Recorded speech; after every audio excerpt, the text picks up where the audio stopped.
Elis Schragenheim is an author, educator, consultant in so many different fields, from corporate strategy to project management and human resources to information technology.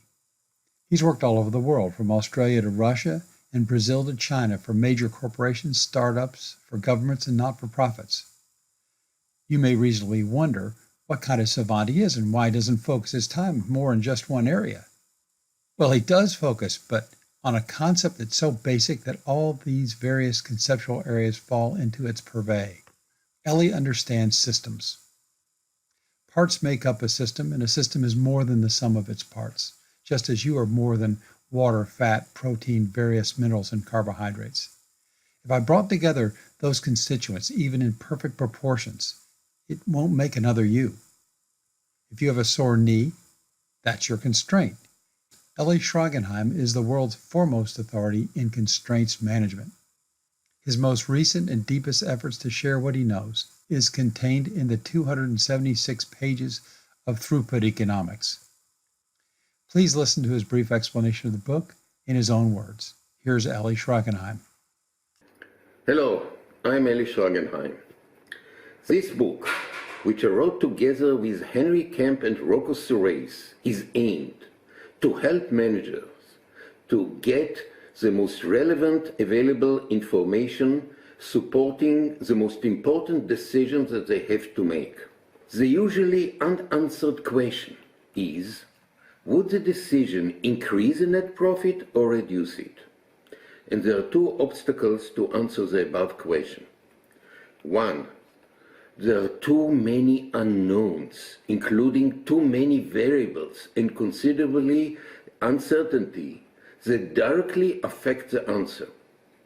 Two, being unable to cope with the indirect holistic ramifications, including whether the organization is capable or has a capacity to deal with all the current commitment to the market, plus whatever the decision requires.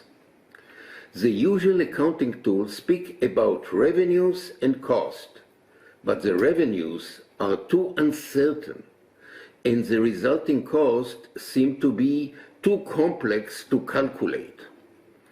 And we still need to face quite a lot of uncertainty.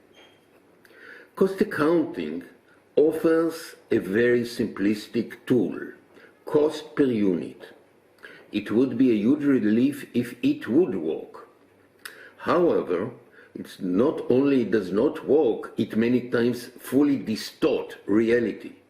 Just consider the fact that cost does not behave in a linear way. Suppose sales are going by 25%. By how much would the cost go up?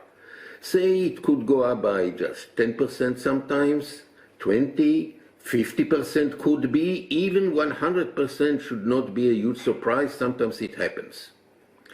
The concept of throughput, revenues minus truly variable cost, give us part of the direction of the solution. It does not fall into the trap of marginal costing, as the key question is always directed at what would be the total net change of the total throughput now and in the future. How can we know the impact of the cost which is not included in the throughput? This is where we might need a mass of calculations, but today's computers can do it very fast and very reliable, taking into account the capacity of the critical resources, and this would clarify the picture. What about the considerable uncertainty? Well, part of the value of good manager is that they develop intuition regarding their specific area.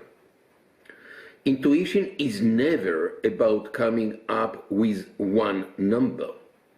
It is always in the form of a certain reasonable range. The computer needs a range in order to create two different scenarios, conservative and optimistic. And by that, the decision making is getting a full available picture. How low or negative can the impact on the net profit be, and how big it could reasonably become if everything will go the optimistic way? Well, you certainly cannot see all the detail behind this direction of solution. This is just a very generic idea. The details are included in the book. So if there is a chance that you give it to be a valid way, read the book. Thank you, Ellie, for this conceptual overview. Throughput Economics contains much more than just this notion of considering a relevant range of outcomes. It explains the nature of capacity and how best to maintain enough. It introduces the new concept of throughput generators, the role of time and timing on decisions, what happens when a company runs low on cash, or the attention of its managers. It covers everything from acquisitions to what to measure at various stages of financial health. Perhaps most importantly, it covers how to build a bridge of understanding between everybody else and the throughput world, it explains. If you are interested, here is where you can purchase the book. Please note the publisher is offering a discount, but only for a limited time period. Thank you for watching.